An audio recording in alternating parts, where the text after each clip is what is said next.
Well, ladies and gentlemen, welcome back to the channel. Keith here from Commander Hoops. If this is your first time coming across the channel, please do like and subscribe. If you want the honest Celtic channel and that's not filtered, I'm your man for it. I'm definitely your man for it.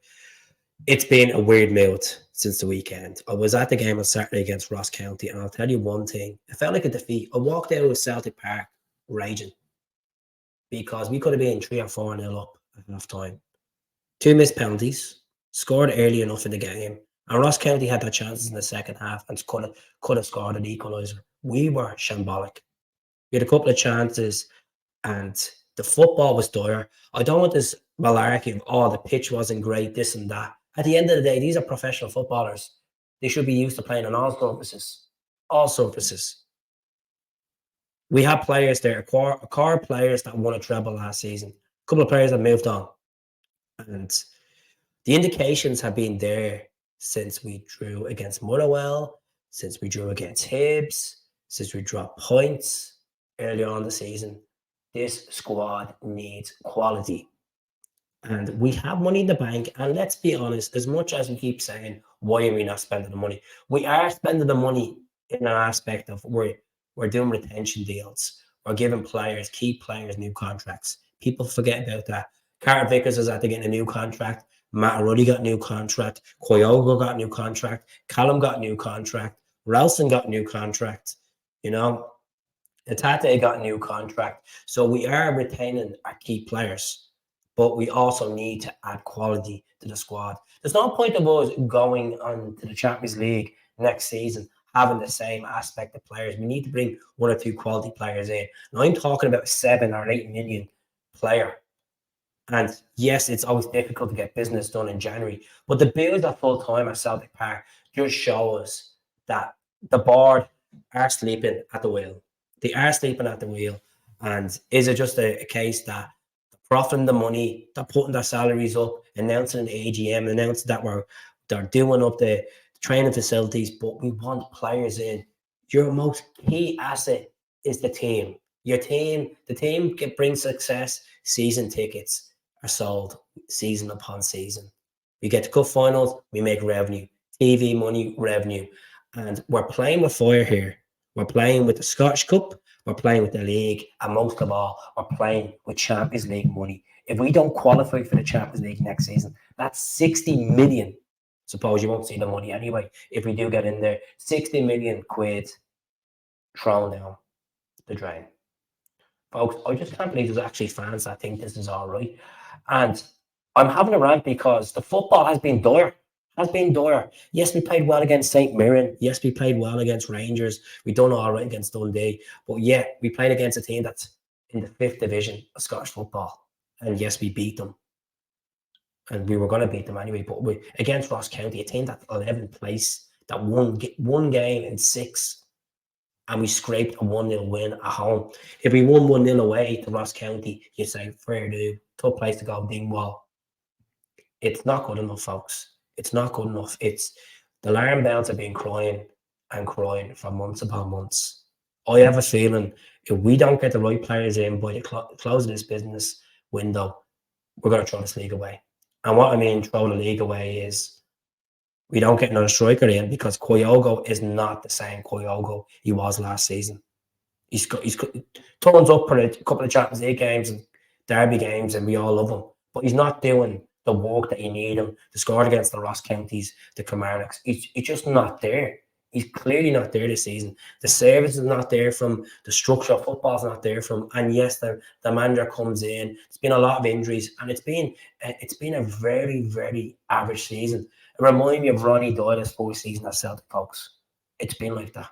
And I was one of these people, and I came out and I said, I want Brendon Rodgers back at the club. He's a point to prove to win supporters over, and I stand by them words. But what's the point of getting a painter in if he doesn't have the tins of paint to paint the full place?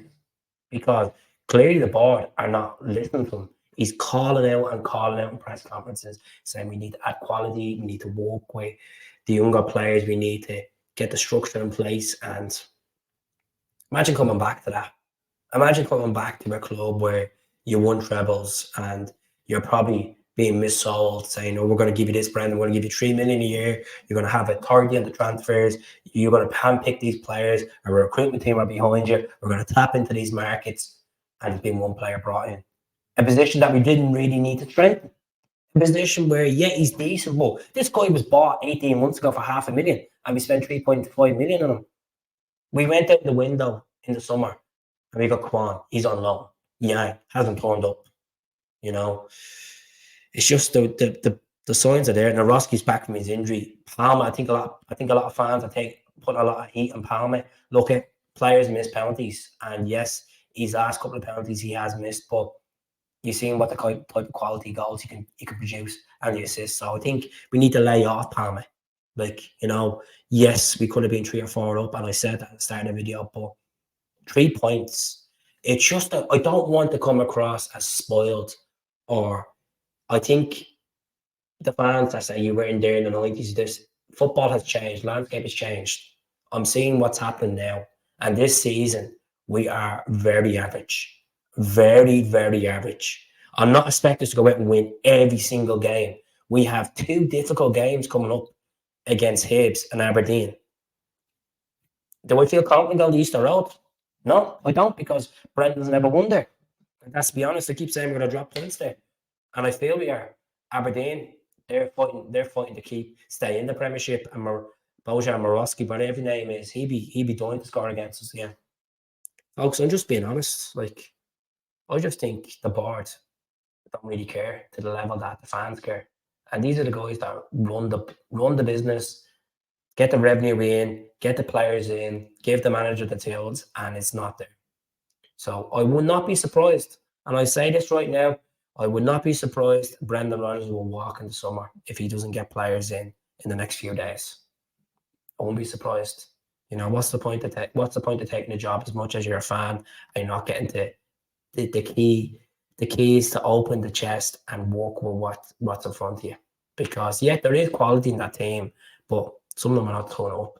And there is gems in the youth team that we need to bring through and develop. But come on, you're going to Champions League football. There's no point going into the Champions League next season and getting hockeyed FIFA scores for the sake of being in it for the money. We want to be going in there and showing fans across the world and showing the football world that Celtic Park can be a fortress. And at the moment, it's not a fortress. It's teams come and take their chances the last 10 minutes. Nearly crumbled on our arses last 10 minutes. You've seen against Rangers 10 men, they almost scored against us. Ross County almost scored against us. Motherwell scored against us. Hearts beat us at home. The spells are there, folks. And the board are not listening to the fans. The board are not listening. You're just a number making numbers for this club. And hopefully they will wake up. Hopefully Dermot Desmond will wake up. Hopefully Peter Lawwell wakes up. Hopefully Michael Nicholson wakes up, and Mark Lawwell and the rest of that team wake up and realise that we're playing before.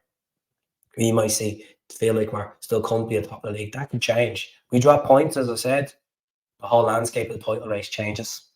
So I'm going to leave it there. That's my rant. That's me being honest, which is some of you will agree, some of you will disagree. I don't really care. Most important thing is my rant is done, and I'll speak to you all soon. Take care. God bless.